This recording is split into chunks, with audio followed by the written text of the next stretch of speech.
Hello, everyone. My name is Annie Willison, and this is Fueling Up with Father. And today I have with me, Father Cesar Arras. yes. And what are you doing in the diocese? What's your role?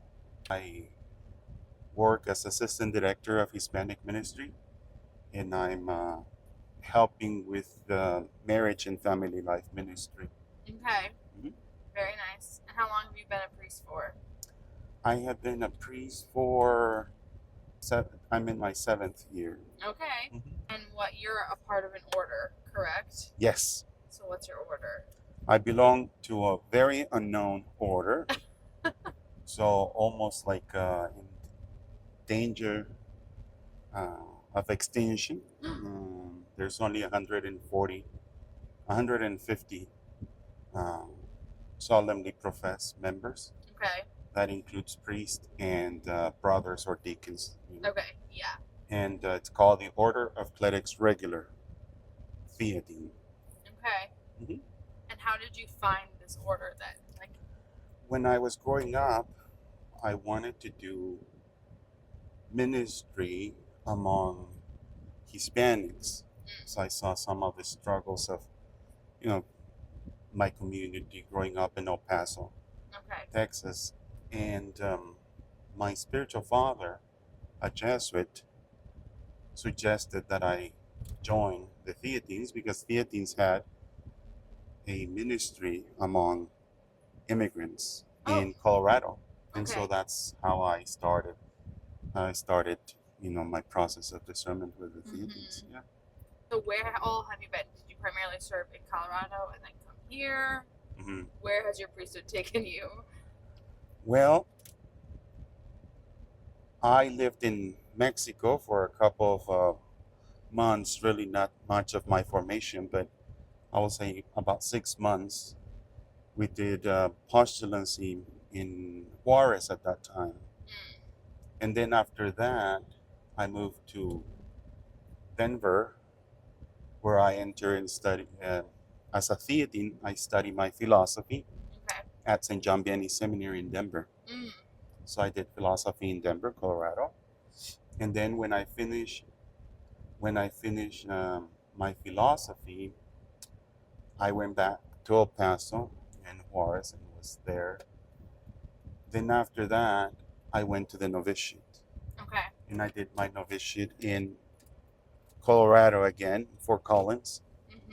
And then after that, I was sent to Rome, Okay. and I did my theology, studied my theology in Rome at the Gregorian University, and then that's where I lived there all my theology, and then did my solemn vows there, took perpetual vows there, solemn vows, and then Mm-hmm. came back to get ordained a deacon Okay. in Colorado, Mm-hmm. and then went back to Italy, and then I lived in a town called Vicenza, Mm, north in the north of Italy, between Padua and between right in the middle between Padua and Venice. Mhm. mm, And that's, I lived there as a deacon and as a priest. I got ordained there. No, I did. I got ordained in Rome, but I served there my first months as a priest and my last months as a deacon. wow. Mhm. I don't think I realized that you got ordained in Rome. I don't know why. I know you and I have talked a lot Uh huh. about Italy, but that's really cool. Yeah, I got ordained in our basilica. Oh wait, yes I did because your Uh, spiritual father, right, mhm. was able to ordain you. Yes, because at that time, when I was in doing my theology, my spiritual father, my spiritual director, was the rector of one of the churches in Rome, Mm-hmm. and then he became a bishop. Yeah. And so when we find out, or I found out that he was getting ordained, that he had been ordained a bishop, I asked our general procurator if he could ask him that maybe he would remember me, and they said that when they went and asked him, he said, "Of course I remember him." So uh-huh. I was, I think, the second man that he ordained to the priesthood. Oh, that's so Hmm cool. Yeah. That's awesome. I still keep in touch with him. He's a very, Uh, very holy man. uh-huh. Your favorite city you've ever visited? Well, I really like Rome because it was just beautiful to be there and you know all the history, all the architecture, everything Mm-hmm. really called.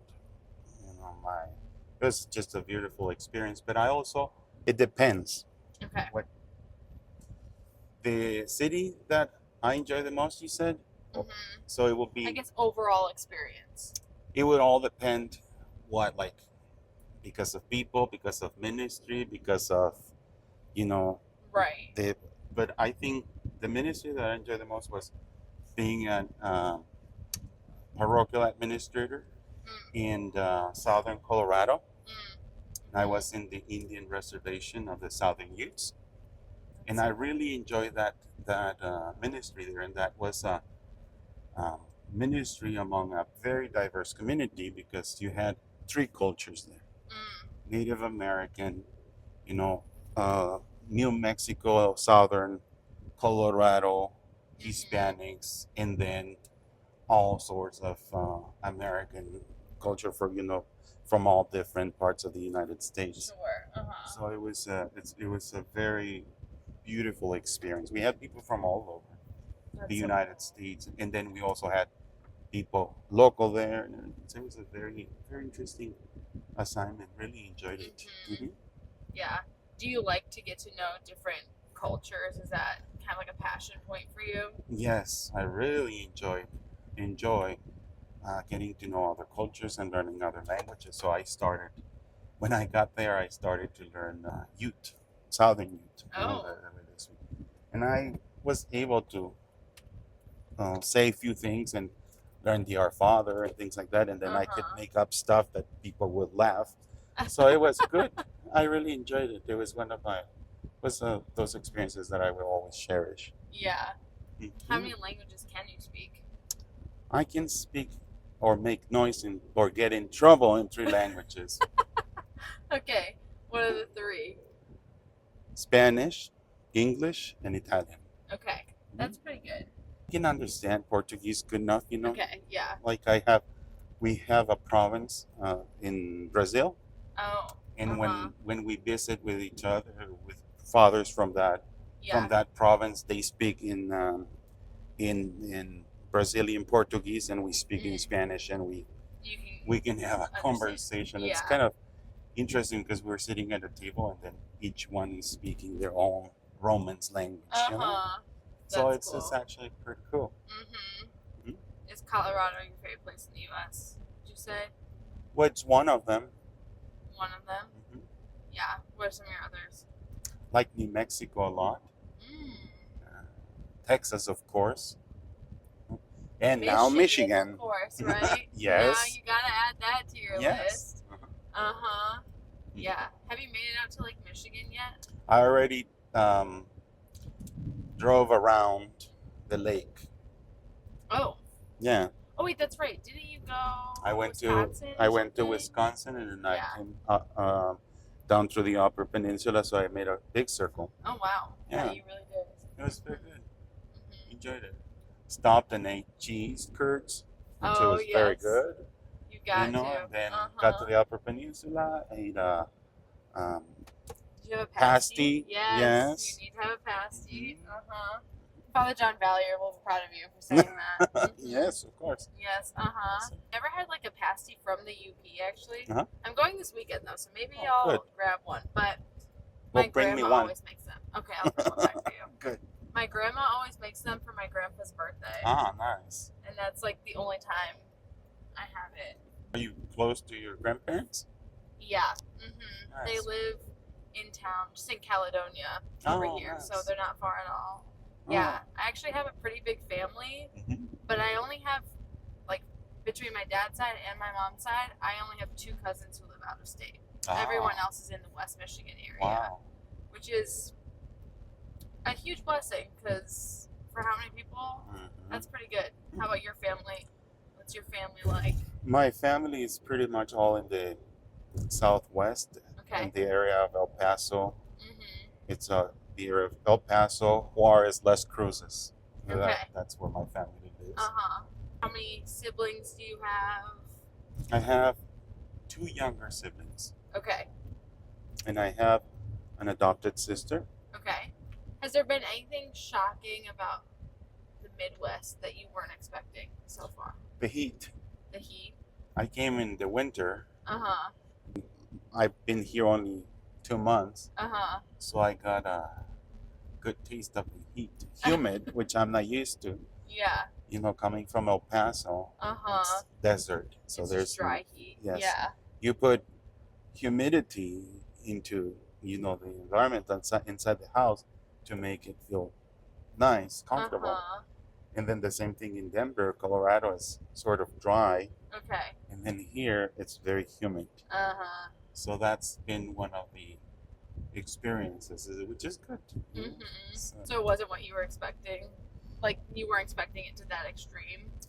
Not no. No? I didn't know what to expect because I had never been to the Midwest. This Uh-huh. was my very first experience. Really, like coming here, you had never been to the I Midwest know before? very good all the Southwest. I know Uh-huh. California, Arizona, New Mexico, Texas, Colorado, Kansas, Yeah. Oklahoma, all that area. Uh-huh. But then not this part of the United States. So it's a complete different experience. Very Uh-huh. interesting. I love it. It's good. Yeah. I didn't realize that you had, it's like, so not even like visited before. Well, I don't know if on my way to Rome I did stop in OHare Oh, okay. for like 4 hours. The airport, yeah. Uh-huh. Uh-huh. But then after that, the planes that I will take from Denver will stop in Montreal.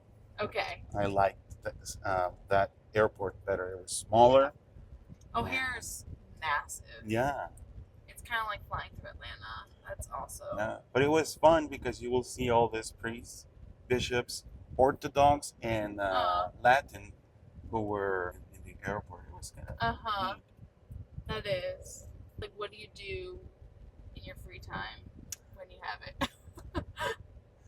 Well, when I was in Denver, Uh-huh. I liked spending time by myself in my cell in my room. Uh-huh. Spend a lot, and then I will read Okay. or prepare something. I like writing. As a matter of fact, I like writing poetry. Really? Uh-huh. Oh. And so sometimes when I had time, now this past 6 months they have been pretty, busy. Yeah. But when I have time, I like to sit down and write. Okay. I like to write my memories, Uh-huh. and I like also to write poetry. Yeah. That's really cool. Mhm. Would you ever publish anything? No, No? it's just for me. The other day I did. One of my friends, he's a writer, Mm-hmm. and we like to talk. He's a retired professor Okay. of Spanish literature, Okay. and he used to teach Cervantes and all those Mm-hmm. good guys. We sometimes talk about those things, and he writes a lot, but he writes fiction, historical fiction, I think. Okay. And I read some of my poems to him. I said he's probably going to be a good judge, Uh-huh. and he liked them. So I don't know if they're good, but Hey. I think he was just There you go. kind. I was just doubt being it. kind. I believe you being a good poet. I do not have that skill whatsoever. Like, poetry units in school Mhm. were always the bane of my existence.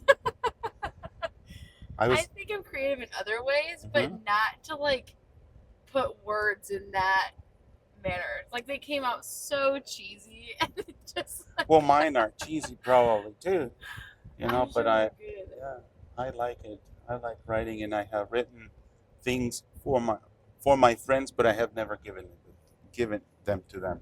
Would you ever give it to them? I don't know. Maybe I'll leave them in an envelope so when I die, they get them. So that way, if they don't like it, they don't have to tell me.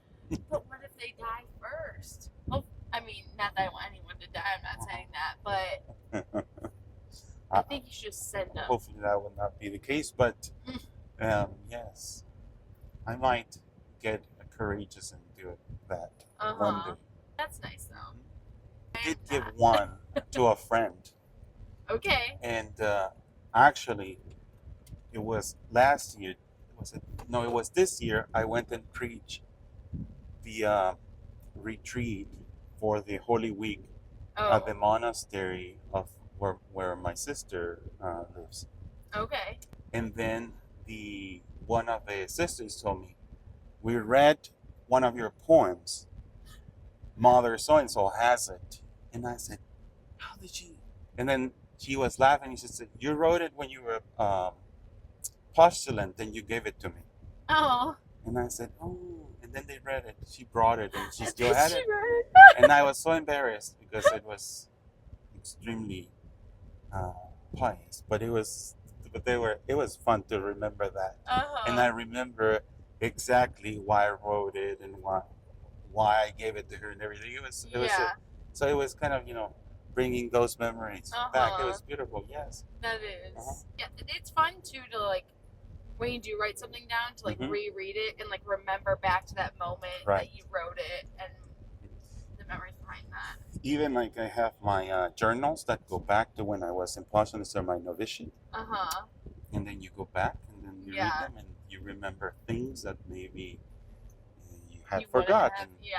I remember I have journals of when I was in Rome.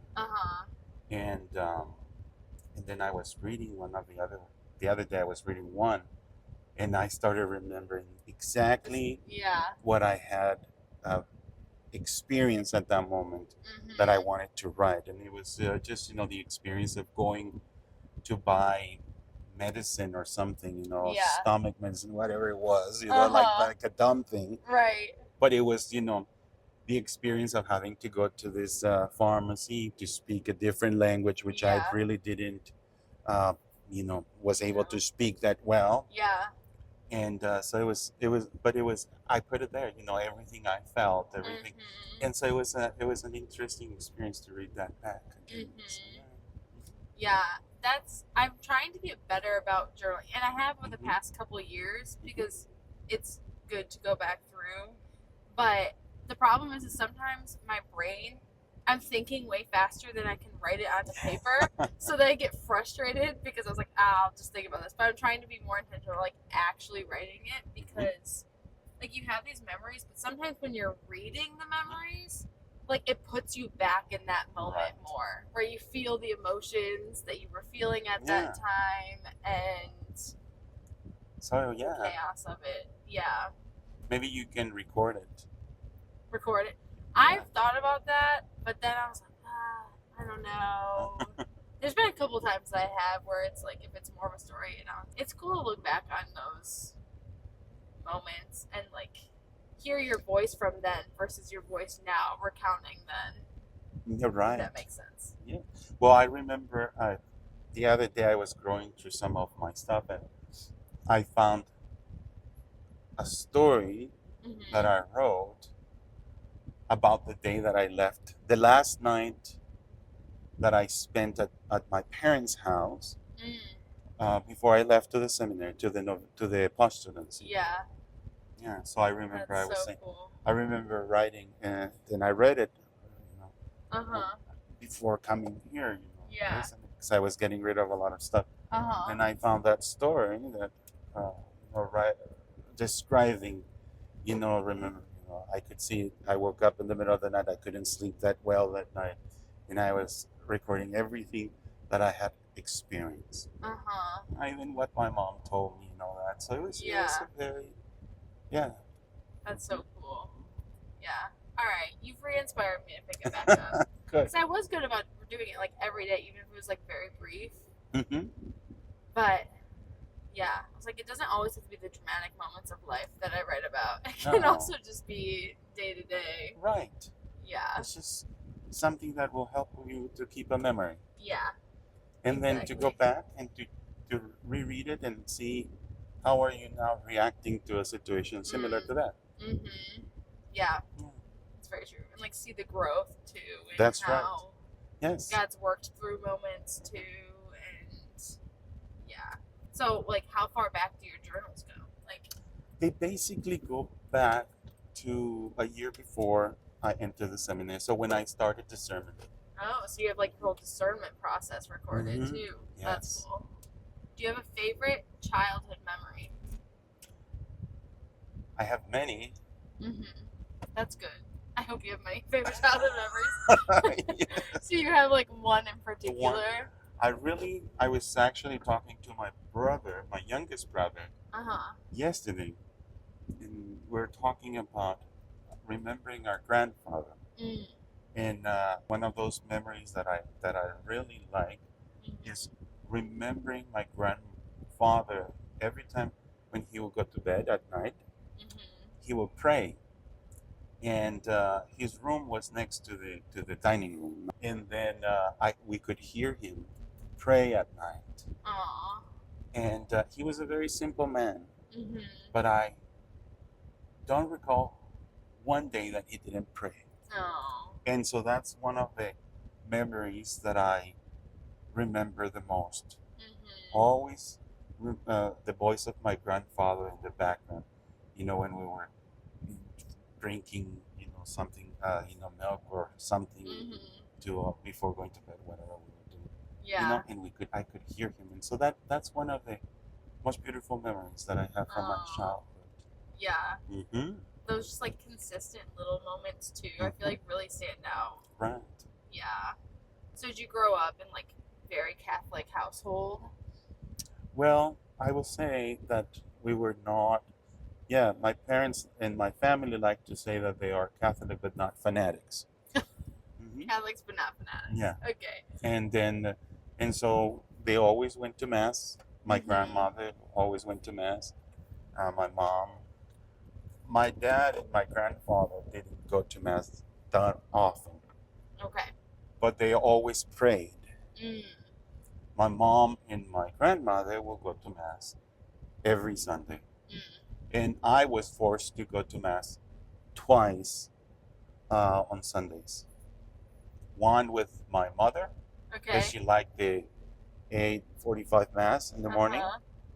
and one with my grandmother who liked the 10:30 mass or something So like they that. couldn't agree on a mass They time to go couldn't. to. No, it was, and so I had to stay. I will go with my mom, and then I'll stay with my grandmother. Uh-huh. So that then after that we'll go to the market, whatever, and do Yeah. her shopping, whatever. And it was nice, yeah. But yeah, so I had to do two masses every Sunday, and I was I was not an altar server. I just Okay. had to be there because Yeah. the two could not um, Agree. agree on a mass time. So was your mom like the early riser and your grandma preferred to sleep in? No, the Or thing is that my mom uh-huh. liked to take us in the morning because then she will go back. And then we had younger siblings. Right. And then my grandmother will go to that mass because she will first tend to my grandfather, like Mm. prepare breakfast and everything. Gotcha. And then she will, after she had breakfast, around 8, then she would start walking to church. Okay. And it took about 45 minutes from her house to the church. Mm. And so she would always, and she liked walking. That was kind of part of her routine. She liked walking more than anything, to do exercise. Yeah. How did you decide that like priesthood was the route you wanted to go to, like for your vocation? Well, after being forced to go to mass every Sunday for Twice a Sunday. twice a week on Uh-huh. Sundays, Uh-huh. I told my mother and my grandmother that I was sick and tired of their religion. and so I said, I'm not going to practice your religion because, and then something happened. Because I was kind of like an obnoxious little teenager, I guess. Happens, Yeah, and then my mom came one day after mass with a registration form. She had registered me to go to confirmation. Okay. She had enrolled me Yeah. for confirmation classes when I was, Uh-huh. I don't know, like 14 or 15. Okay. And when she came, she said, "Here, I already enrolled you for confirmation." And I said, "What's this?" And so I told my mother. I said, "Well," I said, "why don't you enroll yourself?" I said, "Because I really don't want to do this." Mm-hmm. Then my mom got upset, of course, and I felt good about making my mother upset because that's what obnoxious teenagers do. Sure. Mm-hmm. And that was kind of like, she kind of said, "Okay, one day you will do it." Uh-huh. And well, then during that time when I was studying, I was in high school. Mm-hmm. In high school, I was studying philosophy. I was studying uh, Latin and Greek etymologies and all that, and it was all that stuff, Mm-hmm. ethics, Yeah. and all those things that I think they don't teach them anymore. Uh-huh. And I love them. And something started teaching within me, Mm-hmm. and I was really not practicing at that time. So one day, I was walking down the next to because I was confirmed in the cathedral. I was baptized, and I was in the cathedral in Juarez. Mm-hmm. And so one day I was walking there, and I went and enrolled myself. Oh. Out of, I don't know, I guess I thought, well, if I ever get married, I'll need the sacrament of confirmation. That's what Yeah. people do. Sure. So I kind of went, Uh-huh. but I think there was more to it. I was just not willing to admit it. Right. Sure. And then I started my confirmation course. Mm-hmm. And in that process, I became very involved in the group. It was like a youth group and also a catechesis group for confirmation. Mm-hmm. So about how old were you at this point? I was like around 14 or 15, I don't Oh, okay. recall. Yeah. Yeah. I was in high school. Yeah. I started going there and I became very involved in the sacristy. Mm. I will help the coordinators at catechists there with the sacristy. I started serving mass. I started to become friends with our parish priest. Mm. And he was recently ordained. He had been ordained he was the vicar, and he was sent there. And Okay. but he was newly ordained. He was not ordained probably. He was months. Okay. And I started becoming friends with him, and all of us really liked him. Mm-hmm. Father Jorge Pablo was his name. Okay. Is his name. Uh-huh. And then, after that, I just really liked it. Mm. And from that confirmation class, there was Jesus, Carlos, uh, Santiago, me. There was four of us. Four, I think, I know that four we got ordained. All of us got ordained four. Wow. But there might have been five, but I don't remember the other guy. And we all got ordained. Wow. We entered to different communities. So I entered the theatres. My other friend entered the Servites of Mary. Mm. And then the other two entered the diocesan seminary. Wow. That's a successful class. I think so. And then I don't know if I really lost track of them because my friend who became a Servite of Mary. Uh-huh. He was assigned somewhere because I don't know where, but Yeah. he moved to another country, I guess. Then the other two diocesan that became diocesan priests. I know one got ordained a deacon, and then I lost track of him. I don't know what happened to him. And then the other one, I just have never coincided to Gotcha. say hi. Mm-hmm. But we were close at that time, and it was Yeah. good. Yes, it was That's really cool. that was very. I don't know if after that another confirmation class had any more men joining the seminary, but at least in our class there But was that four. one did. Yeah. And we all That's got awesome. ordained. That's cool too, because it's one thing to enter, which is fine if you enter and start out, but Mhm. like the fact that all of you continued that path and got Mhm. ordained is really cool. Yes, Funny how the Lord works in that way. it's true. He writes straight in crooked lines. Uh-huh. Yep. what did your mom think of it when you decided to, like, the difference between, oh, this is your religion too, I'm not going to become a priest? Well, it was interesting because then when I wanted to become a priest, when I Uh-huh. told them, I didn't tell them immediately. Okay, I yeah. told them like a week before I was leaving. Oh, really? Yeah. A week before? So they had a suspicion, I guess, Uh-huh. that something was different because Yeah, I will be going to all these retreats and all this. sure. And I went to university for 6 months Uh-huh. just to kind of not create any sort of Were you trying to, like, create diversion? right, like okay, focus on this. Uh-huh. And then, but I was discerning at the same time. Yeah. And then when I told him a week before, I remember my dad got upset and my mom started crying Oh, because I think it was like shocking. unexpected. Yes, Yeah. it was shocking. Yeah, My dad was having supper, my mom was cooking, whatever. yeah. Then I said something, and I said, "Oh, and by the way, on this date, I'm entering the seminary. Forgot to tell you guys." Forgot to tell you guys? Yes, kind of got distracted about it. Like, oh. Did you actually forget, or did you just No, I was yeah. just trying to, soften the yeah, blow? soften. Yeah. Oh, by the way, I forgot. Oh, But my no, I word. was not. Yeah. Hmm. Yeah. So, do you recommend that route to guys discerning, or would you say tell your parents sooner than that? Well, I think I was afraid. Sure. I was afraid that they would not let me go. Uh, Because I was still young. mm-hmm. Yeah, It but is. they're okay now. They really. Yeah, I'm happy. sure. Yeah. I'm sure they came around. It is Yeah. just shocking news to get like, oh. Right, like doing supper when you're Really? not expecting. Right, exactly. Yeah. Uh-huh. And you're like, huh? You're doing what? Yes. Yeah.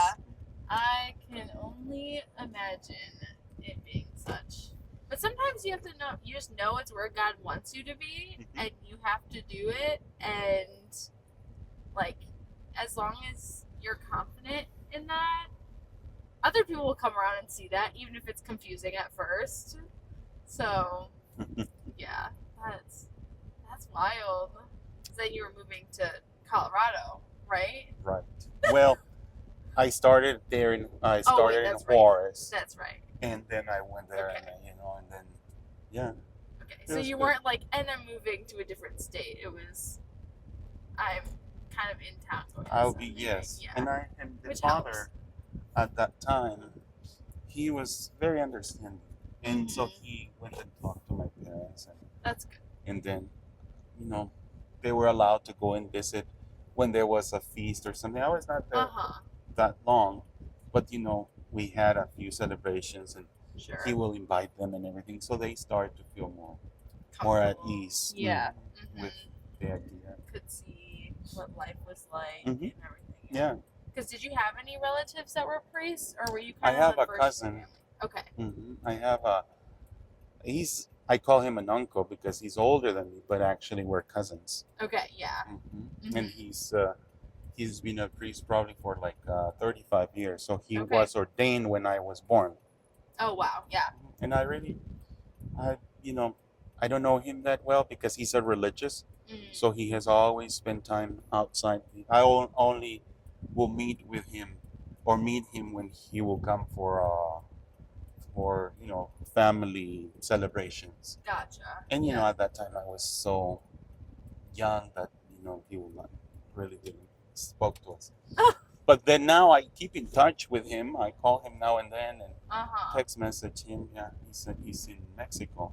Okay. Yeah, he's in Monterrey. I know we're almost back, but do you have any more words of wisdom? Anything you want to leave people with? I don't know. I don't. I'm kind of shy. I know, but even though. It's kind of hard to believe, honestly. Yeah, I'm an introvert. Uh-huh. And I know some people think that I'm an extrovert, but no, I'm an introvert. You've learned how to be extroverted as a priest. You kind of have to, yeah. Yeah. Uh-huh. You know, to people to be patient and to take life with a grain of salt, not Mm-hmm. too serious. Yeah. Enjoy it, Yes. you know, and opening your eyes and your senses to whatever is in front of us, because all of this is God's creation, and it manifests the beauty of our Creator. Mm-hmm. And if we're open to contemplate it, we can grow a lot. True. All experiences are good. Mm-hmm. Yeah. Hmm. That's good. And go to mass Go to mass. and confession. Yes. Okay. All good things. Uh-huh. Yeah. Good. And try to find him. He's bopping around to different parishes, so come find Father Cesar. Oh, good. Thank you for driving around with me. This Thank was you for fun. the ride. I enjoyed it. Okay. All right. And I will see all of you next week. Bye.